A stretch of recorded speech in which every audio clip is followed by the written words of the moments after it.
Hello friends, today we'll be discussing a topic of scrotal swelling and differential diagnosis for that.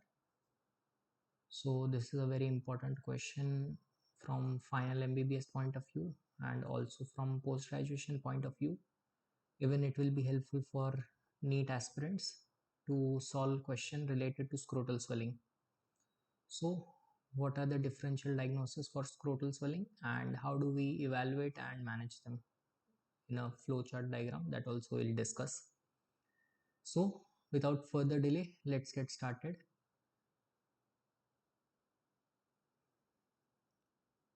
So first of all, the patient comes with us to the OPD or in the casualty with scrotal swelling, and in history we'll get his age, whether the swelling is associated with pain, fever, duration, since when it is troubling the patient, is there any trauma, reducibility of the swelling or any other complaint. Then we'll examine the patient, we'll check for temperature, tenderness, consistency of the swelling and testis, fluctuation, reducibility, transillumination and testicular sensation. These we'll examine. And lastly, which is investigation, which is not always necessary but supportive. In that we can go for TLC, DLC, leukocyte count, total and differential, urine analysis and ultrasound inguinoscrotal region. So this will give us a broadly nice idea to get to the point to make a diagnosis and manage our patient. So what are the various differentials which we will see now? So most commonly it is hydrocele, where there is a fluid collection between the two layers of tunica vaginalis, and clinically it may not be difference, but on during surgery we may come to know that it is a chylocele where the fluid is a chyle.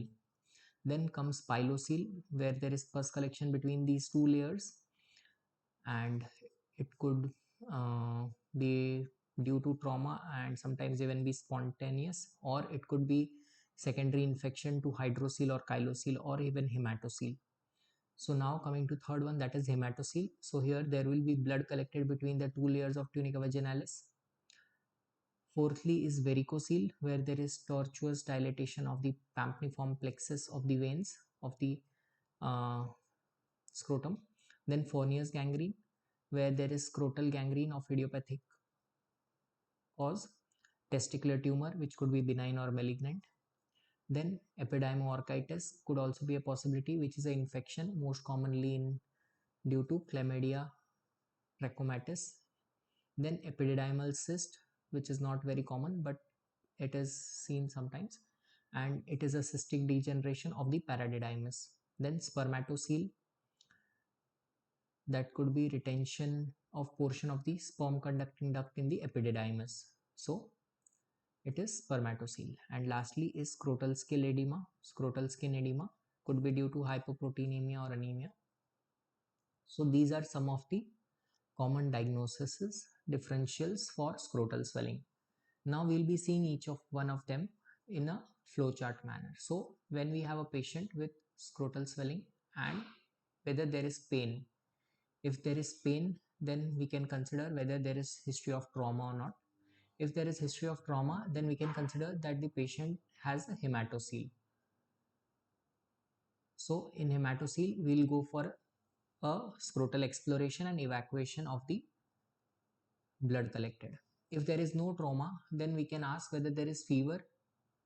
If there is fever, yes, then most probably it could be a pyocele, which will again need scrotal exploration and evacuation of the pus. And sometimes it could also be a Fournier's gangrene, which will need scrotal debridement and uh, removal of the gangrenous part.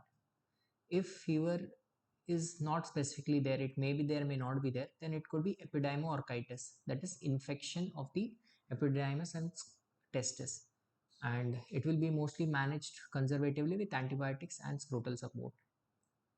Then this was about when there was pain present. When pain is not present, then we'll look for, in examination part, we'll look for the consistency mainly. In consistency, if the consistency is hard, Then we will come for diagnosis that it's a possibility of a tumor, and in tumor we'll go for a high inguinal orchidectomy. And if the consistency is like a feeling of bag of worms, then we'll go for it's a varicocele. So in varicocele we go for a palmo operation or varicocelectomy. So this is varicocele. So it's a bag of worms feel. Then coming to other one, if the swelling or is soft to firm and cystic and fluctuating, then we'll check whether the testis is felt separately or not. If the testis is not felt separately, then we'll consider it as a hydrocele or a chylocele. So here we'll go for a eversion of sac or a Lord's plication. So we'll remove the fluid and go for a eversion of sac. So that's how it will be managed. Then some rare cases, like if testis is held separately, yes, and there is multilocular cyst which is behind the testis, then it's a epididymal cyst. And this epididymal cyst should not be operated unless the patient is old, because this can lead to infertility or could affect the patient's fertility. Then coming to lastly, if the testis is felt separately and we feel a unilocular cyst which is behind and above the testis, then it is spermatocele. So, and spermatocele can be removed, excised. So this was all about the flowchart pattern of scrotal swelling. And now we'll just revise the management aspect, where we have to evacuate and explore the scrotum in hematocele and pyocele. Then in Fournier's gangrene, we'll go for exploration and debridement. In epidermoorchitis, we'll go for antibiotics along with scrotal support. In tumors, we'll go for a high inguinal orchidectomy. Then in varicocele, we go for a palmo surgery, which is a suprainguinal extraperitoneal ligation of the testicular veins. Then seventh one is the epididymal cyst, so it should be avoid excision, may cause infertility. Eighth is spermatocele, where excision is possible but is not necessary, can be done as per need. Then chylocele and hydrocele, there are various surgeries, that is Jablay surgery, where we go for evacuation of the fluid, partial excision of the sac and eversion of the sac. Then we have Lord's plication, where we go for a tunica is bunged into a rough and closed. Thirdly, we go for evacuation and just eversion, and lastly subtotal excision.